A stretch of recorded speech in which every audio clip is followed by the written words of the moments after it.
Buenas noches, mi nombre es Luis Utrera y en esta oportunidad quiero conversarles acerca de las limitaciones a la libertad probatoria. Esto como parte de la tercera evaluación en la materia de Derecho Probatorio 2 con el profesor José Luis Domador. Primero que nada, es importante comentar que las limitaciones a la libertad de la prueba son 4 y son las siguientes. Como número 1 tenemos la licitud de la obtención de la fuente de prueba.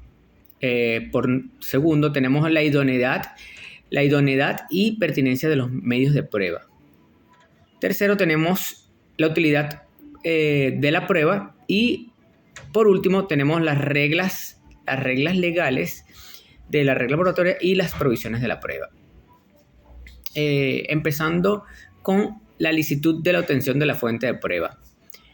Tenemos que el principio de licitud de la fuente de prueba es un requisito intrínseco de la actividad probatoria.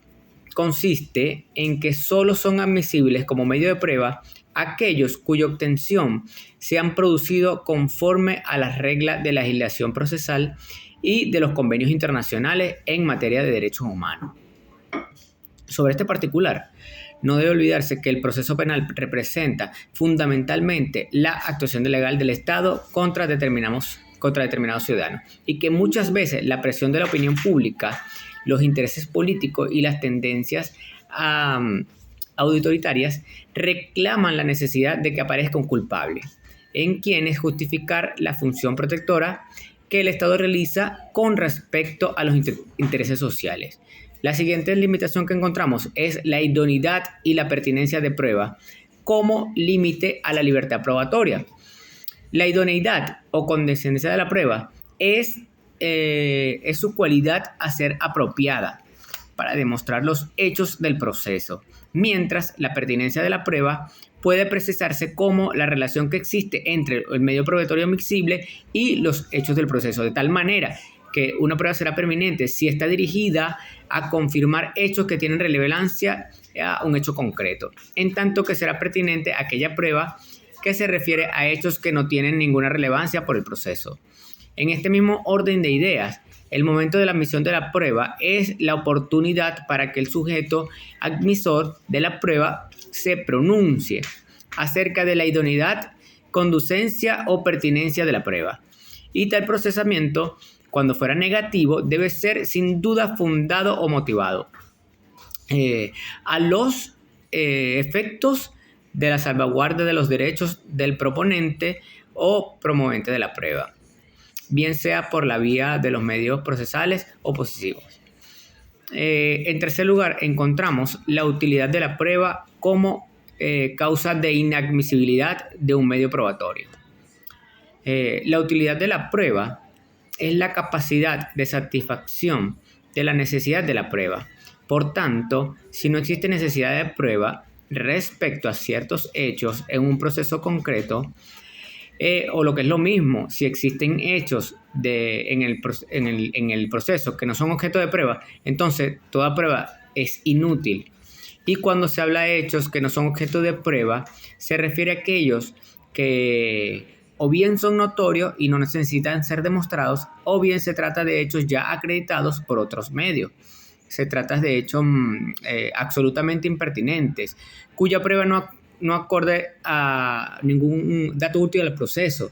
Se debe resaltar que no debe confundirse las categorías de idoneidad y pues un medio probatorio útil en términos abstractos puede resultar no idóneo respecto a determinaciones, hechos y otros medios absolutamente idóneos para probar un hecho concreto puede resultar inútil porque ese hecho, siendo suficientemente probado en el proceso o expresamente admitido por aquel quien afecta. Por último, quiero hablarles sobre las reglas legales como límites de la admisión de la prueba. Con respecto a este cuarto aspecto, los límites a la libertad de la prueba antes expuestos se refieren a situaciones concretas dentro del proceso determinado, pues los sujetos de legalidad en la obtención de la fuente de prueba o de idoneidad o pertinencia o utilidad de la prueba deben ser apreciados siempre en relación con situaciones concretas. Esto es muy importante. En el plano abstracto perjudicial o apriorístico, en el proceso penal acusatorio, está únicamente limitada por aquellas situaciones en las que la ley solo admite determinadas formas de prueba o prohíbe ciertas formas de actividad probatoria. En este mismo sentido, el proceso penal es llevado a un documento auténtico de la fe de un negocio jurídico como la compraventa de un inmueble, por ejemplo. Es obvio que aquel contra quien se opone dicho documento no puede oponer resistencia de contrato y sus condiciones. En este punto, la regla aplicable en razón del principio de la utilidad de derecho probatorio es la que consagra en el derecho civil sobre el valor probatorio de los documentos dotados de fe pública acerca de la existencia de los negocios jurídicos en ellos contenidos y de la intervención de las partes en los mismos. En este punto, la libertad de la prueba imperante en el proceso penal no puede rebasar tales normas del derecho civil, en cuyos marcos la preconstitución de la prueba es absolutamente necesaria para el mantenimiento del orden social. En el proceso penal venezolano, la existencia de un negocio jurídico probado por documental pública es incontestable. En un proceso penal acusatorio, pues, aunque se trate de un proceso de esta naturaleza, el hecho de que se trate de probar el seno, por su esencia, es un hecho civil, un negocio jurídico, aun cuando sirva de indicios de enriquecimiento ilícito o de uso de dinero mal habido a los efectos de probar la responsabilidad penal de un sujeto. Por esto resulta obvio que allí donde la ley exige una prueba específica para los hechos que son propios de la esfera de la vida social, que dicha ley regula, constituye una alimentación para la libertad de la prueba en el proceso penal, porque tales hechos son debatidos de la jurisdicción punitiva.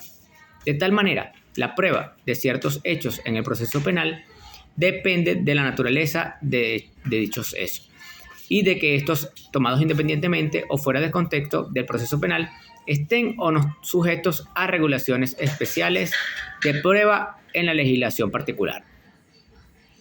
Bueno, quisiera agradecer por último este tiempo que han tenido para escuchar acerca de las limitaciones de la libertad de la prueba en el proceso penal venezolano, y espero que haya sido de su agrado y de gran utilidad para ustedes.